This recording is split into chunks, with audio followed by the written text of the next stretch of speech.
सुख दुख में पति का साथ देना, यही स्त्री धर्म है, यही स्त्री का धर्म है। और ये संस्कार एक पिता से और एक माँ से बेटी को मिलते हैं। बेटियों के संस्कार ससुराल में बनते और बिगड़ते नहीं हैं। बेटी के संस्कार उसके घर में उसके माँ बाप के पास ही उसके संस्कार बनते हैं या बिगड़ते हैं। बेटियां ससुराल में बिगड़ती नहीं है, बेटियां मायके में ही या बन जाती हैं या बिगड़ जाती हैं। बिगड़ी बेटी ससुराल जाएगी तो ससुराल भी बिगाड़ेगी, और बनी बेटी यदि ससुराल जाएगी तो ससुराल को भी बनाएगी।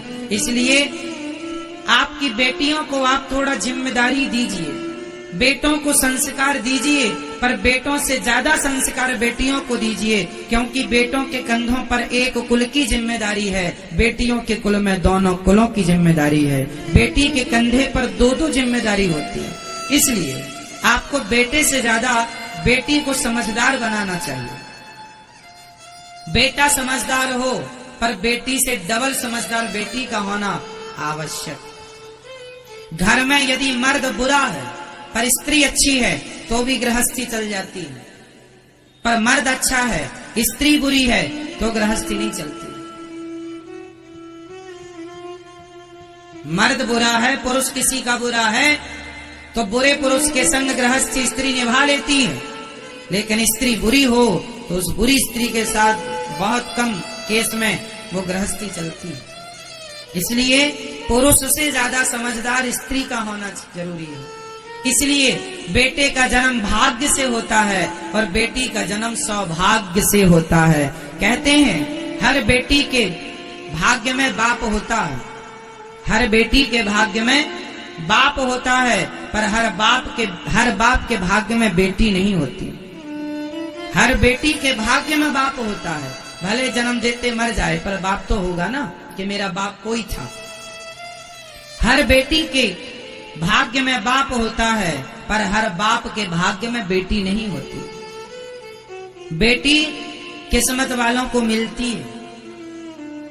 इसलिए बेटा एक भाग्य से होता है और बेटी सौभाग्य। सौभाग्य मीन्स 100 भाग्य जब प्लस हो जाते हैं तब बेटी का जन्म होता है। इसलिए बेटे से ज्यादा बेटी का श्रेष्ठ स्थान है। इसलिए हमारे यहाँ बेटे का नाम बाद में है, बेटी का नाम पहले।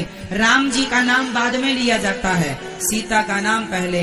सीता राम, सीता राम सीता कोई नहीं कहता, सीता राम सब कहते, क्योंकि सीता लेडी फर्स्ट। क्योंकि फर्स्ट मीन्स ये नहीं कि केवल कहने में फर्स्ट ना, स्थान भी फर्स्ट है। हमारे सनातन धर्म में जितना सम्मान एक स्त्री का है उतना सम्मान किसी का नहीं है। हमारे सनातन धर्म में सबसे अधिक सम्मान नारी का है। हमारे यहाँ नारी को देवी कहा जाता है। हमारे भारत में केवल हिंदू, पूरी दुनिया में केवल हिंदू ऐसा है जो कन्याओं को बुलाकर उसके पांव में महावर लगाकर उसे देवी मानकर उसको भोग लगाकर उसको चरण वंदन करता है। हमारे घर देवी आई है, हमारे घर लक्ष्मी आई है।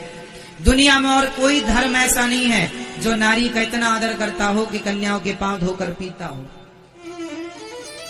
केवल हिंदू लोग कन्याओं को देवी मानकर उनके चरणामृत लेकर के और देवी मानकर नवरात्रि में या इत्यादि दिनों में पूजा करते हैं। हमारे यहाँ बच्चियों को, बेटियों को देवी माना जाता है, दुर्गा माना जाता है, लक्ष्मी माना जाता है। केवल हमारे सनातन धर्म में ये सम्मान है। आप अन्य धर्मों को उठाकर देख लीजिए, वहां नारी केवल भोग की वस्तु है। वहां नारी की हैसियत केवल भोग की वस्तु की तरह है, वहां कोई सम्मान नहीं है अन्य धर्मों में नारी का।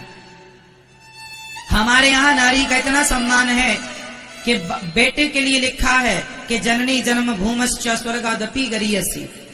माँ के चरणों में जन्नत होती है, माँ के चरणों में स्वर्ग होता है। इसलिए नारी का सम्मान, और नारी तब श्रेष्ठ होगी जब उसके माँ बाप से बेटी को श्रेष्ठ संस्कार प्राप्त होंगे। एक बार बेटी को संस्कार दे दिया ना तो वह बेटी आपका कुल खानदान तो संवारेगी, लोक परलोक संवार देगी आपका और खुद का।